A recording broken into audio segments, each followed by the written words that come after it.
Whistleblowers from a Swiss bank have come forward claiming that the bank was helping wealthy Americans hide billions of dollars from the IRS even after they had been prosecuted.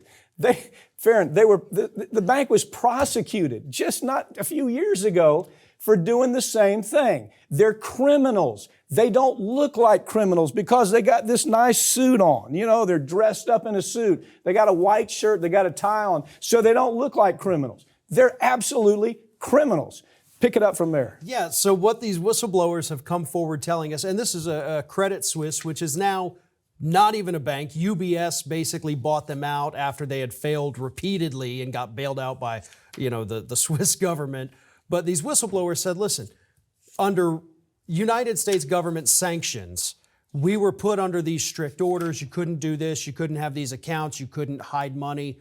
And we're here to tell you, because they came to the federal government and said this, we've been doing it.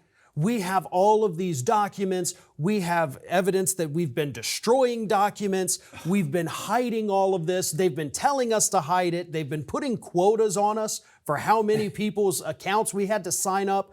It is just a criminal enterprise from top to bottom. Okay, do you remember, Eric Holder, 2014, says, look, you guys have been, you have sham entities where you're saying that this American citizen actually is a corporation and he's a British corporation. And therefore, that's one way to hide money. They destroyed account records for that made up entity.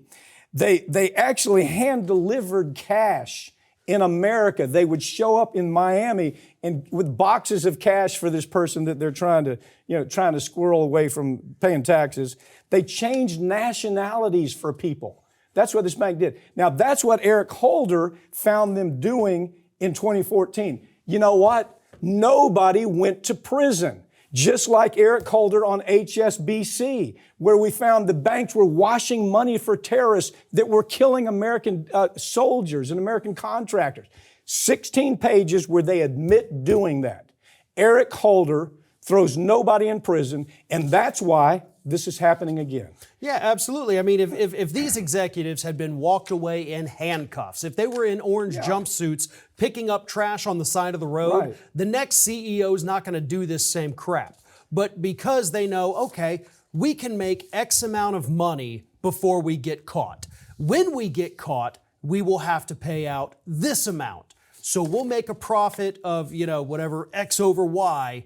That's our profit. Why doesn't the Department of Justice prosecute these people? We talked about it last week, where even Ronald Reagan prosecuted 800 bankers, threw 800 bankers in prison. That hasn't been done with Bill Clinton, wasn't done with Bush, wasn't done with Obama, wasn't done with Trump, certainly wasn't done when they had them dead to rights. They had them signing documents. We did all these bad things, and nobody's prosecuted. What's up? Well, that's where all of these Justice Department lawyers want to go work when they leave office, or that's where they came from before they went to the DOJ. These are their friends. These are the people they grew up with. We went to law school together. We're not gonna get you. Don't worry. Eric Holder, great example, right? Covington Burling, their specialty is defending white collar criminals. He comes from Covington. Obama takes him out of that firm, puts him in to the AG in America. He's the guy that makes all these decisions. He lets all of these criminals go, and then the story really ends well for him. Covington Burling hires him back. They triple his salary. They give him this luxurious office on the 5th floor where it basically has the entire floor.